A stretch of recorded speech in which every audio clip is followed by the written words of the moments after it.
Monsieur le Président de la République, son Excellence Bassirou Diomaye Faye a convié un dialogue national qui porte sur la justice.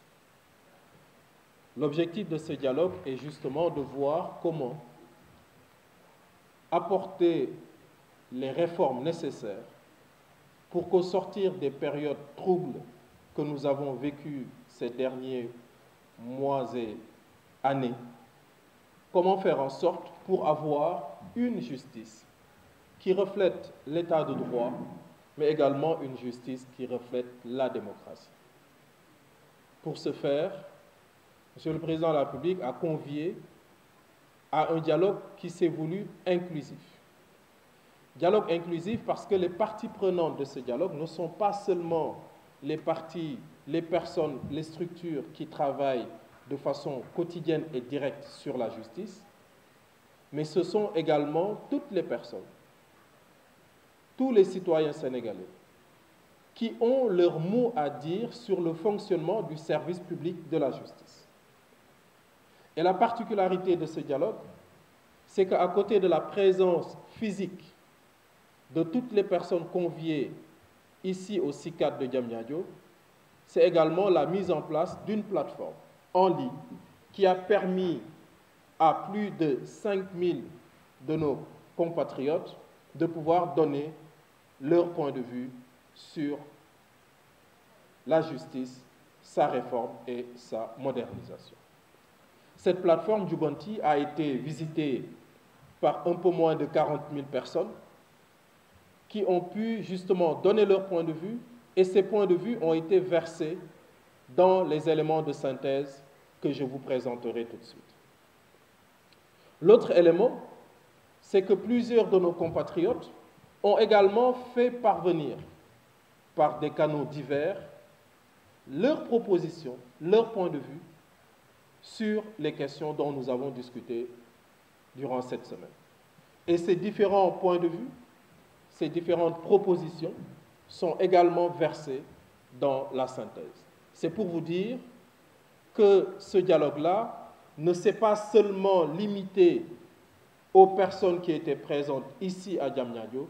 Ce dialogue s'est voulu ouvert et tous les Sénégalais qui, par des moyens numériques ou même par des moyens plus classiques, ont voulu participer à ce dialogue, l'occasion leur a été laissée et dans les annexes, vous verrez toutes les participations qui ont été, toutes les contributions qui ont été justement données pour ce dialogue. J'aimerais revenir avec vous sur la méthodologie. Nous avons, après le lancement des travaux et la réception des termes de référence de la part de Monsieur le Président de la République, nous avons travaillé autour de deux commissions. Une commission réforme et une deuxième qui porte sur la modernisation. La commission réforme, comme son nom l'indique, a réfléchi sur l'existant. Qu'est-ce qui, de l'indépendance à aujourd'hui, a été fait? Est-ce que ce qui a été fait est bien? Comment, justement, modifier ce qui a été fait? Parce qu'avant d'avancer, il fallait faire le point, faire l'état de lieu. Donc, la commission réforme s'est chargée de cela. Mais on peut, comme on l'a dit en commission, procéder à des réformes sans moderniser. D'où la deuxième commission qui porte sur la modernisation et qu'on aurait pu appeler également commission rupture. Parce qu'encore une fois, ce qui a fait que nous soyons réunis ici à Diamniadio, c'est que ce qui s'est passé ces dernières années autour de la justice, relativement à la justice, que ce qui s'est passé ne se reproduise plus. Et donc, la commission scientifique a demandé à la commission modernisation de faire en sorte pour que cette commission mette en exergue, en avant, les éléments de rupture pour qu'on puisse dire plus jamais ça. Et donc voilà les deux commissions qui ont travaillé. Mais le chantier étant vaste, ce qui a été fait, c'est de dire nous allons dans chaque commission les subdiviser en 2 sous-commissions. Et ces 2 sous-commissions ont travaillé, avec à la tête également des rapporteurs et des présidents et des rapporteurs, et c'est tout cela qui a été consolidé pour être présenté aujourd'hui devant vous. Mais je dois dire qu'une idée a traversé nos différents travaux. L'idée, c'était de faire en sorte que la justice qui est rendue au nom du peuple sénégalais ressemble au peuple sénégalais. Comment faire pour que les justiciables qui entrent dans les cours et tribunaux, que la justice qui y est dite soit une justice qui leur ressemble? C'est la question de l'imaginaire. Et je dois me réjouir que cette question des imaginaires a été une question prise en charge par tous les groupes, par essentiellement tous les intervenants. Il n'y a pas eu, sur cette question des imaginaires, de la représentation de la justice, il n'y a pas eu de voix discordantes. Les participants étaient unanimes sur la question de revoir la présentation et la représentation de la justice. Les touches qui ne nous ressemblent pas, le glaive, la balance, etc. Thémis.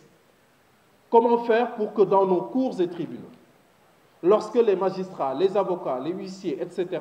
se présentent, qu'ils se présentent dans une façon telle que nous puissions nous y voir. Et cela a été un point fondamental. Et cela participe de l'entreprise de décolonisation de la justice. Et cela également a été un débat dans les commissions. Et dans ces commissions, les participants sont unanimes sur la nécessité pour le secteur de la justice de procéder également à une décolonisation des représentations pour que notre patrimoine, et heureusement dans nos différents travaux, nous avions également des artistes de toutes les obédiences avec lesquels nous avons beaucoup discuté de comment notre patrimoine culturel peut également aider à revaloriser tout ce qui est imaginaire dans la justice. Donc ça également, c'est quelque chose d'extrêmement important. Il faut que la justice qui est dite habite les lieux dans lesquels elle est dite. Et cela est quelque chose d'extrêmement important. Après cela, nous avons également beaucoup discuté sur des éléments de rupture sur lesquels j'aimerais mettre en avant. Nous avons beaucoup discuté de la question du Conseil constitutionnel.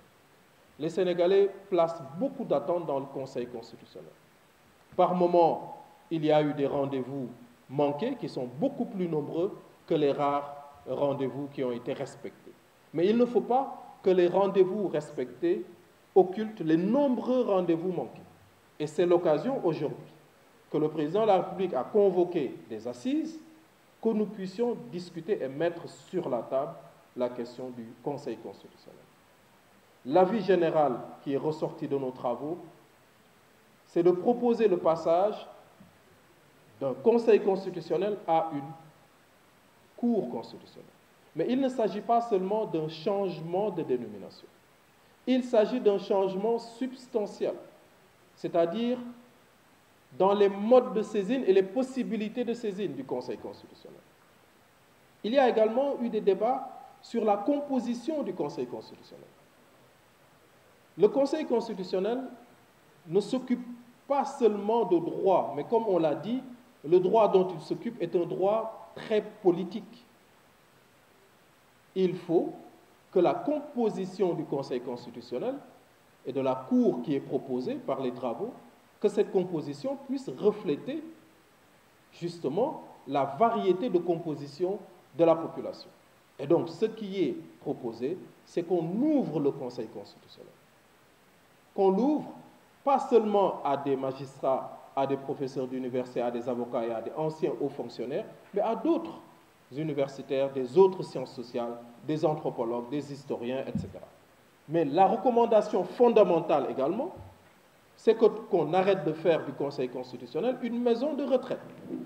Cela veut dire quoi? Cela veut dire que les membres du Conseil constitutionnel doivent être en activité, que ce soit les magistrats, que ce soit les universitaires etc., ils doivent être en activité.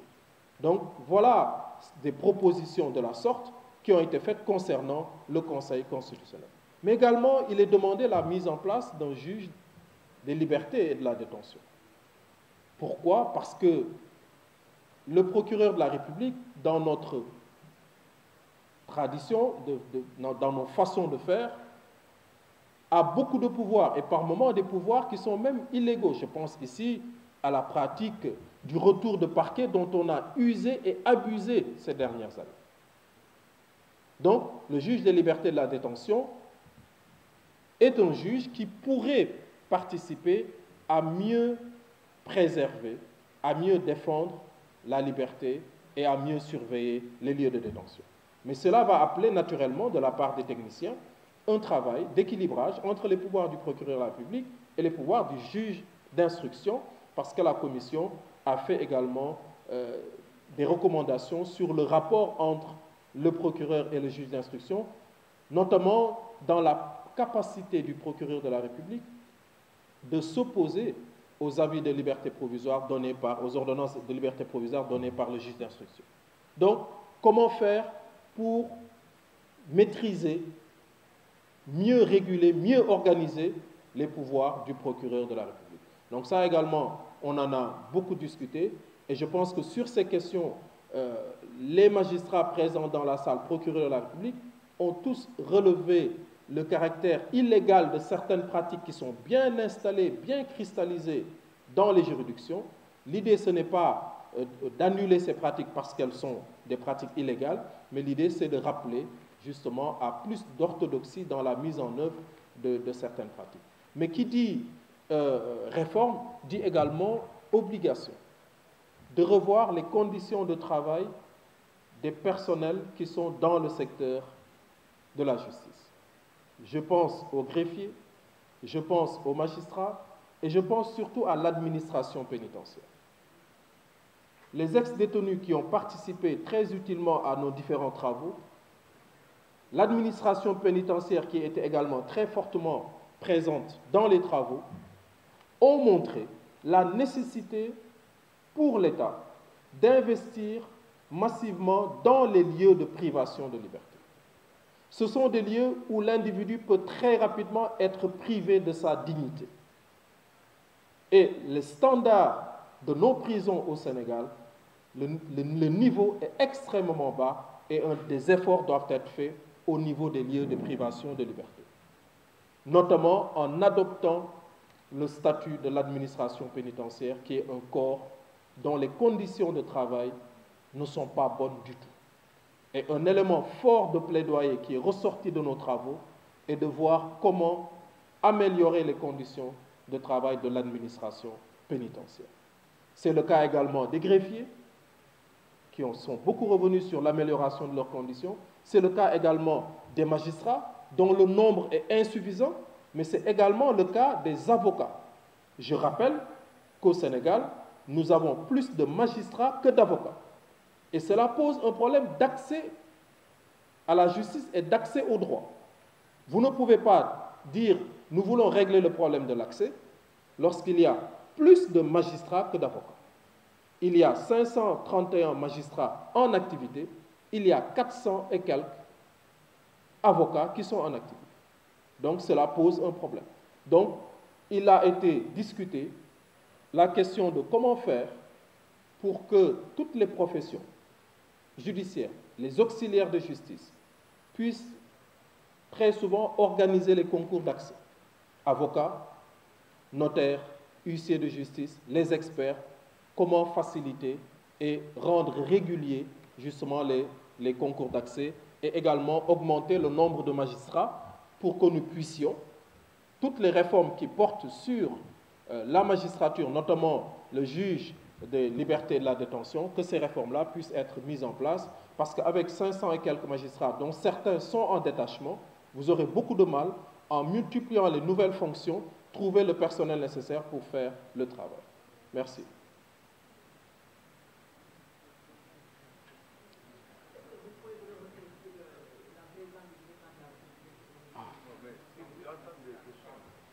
Oui, il y a un point important, c'est la question de la présence du président de la République et de l'ouverture dans le Conseil supérieur de la magistrature et de l'ouverture du Conseil supérieur de la magistrature à des personnes venant d'autres secteurs. Sur la question de l'ouverture, il y a eu un avis très fort qui consistait à dire qu'il fallait ouvrir le Conseil supérieur de la magistrature, qu'il ne soit pas seulement ce conseil composé de magistrats. Il y a cette recommandation forte qui est faite, mais l'avis contraire qui a été aussi soulevé par certains participants qui estiment qu'on ne devrait pas ouvrir le Conseil supérieur de la magistrature à d'autres professions. Donc cette question-là est sur la table, mais ne fait pas l'objet d'un consensus.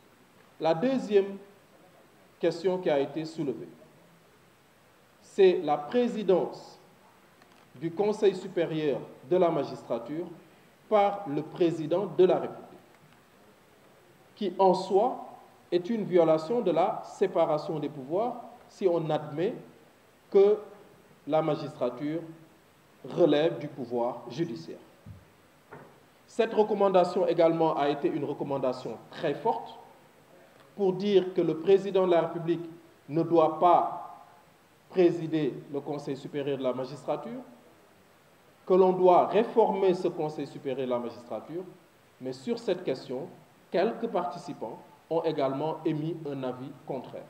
Sur ces différentes questions, les rapports qui seront parvenus au président de la République mentionneront les points de convergence et les dissonances qui ont été relevées par certains participants sur la non-présidence du Conseil supérieur par le président de la République et également sur l'ouverture de ce même conseil à d'autres personnes qui ne seraient pas seulement des magistrats. Merci beaucoup.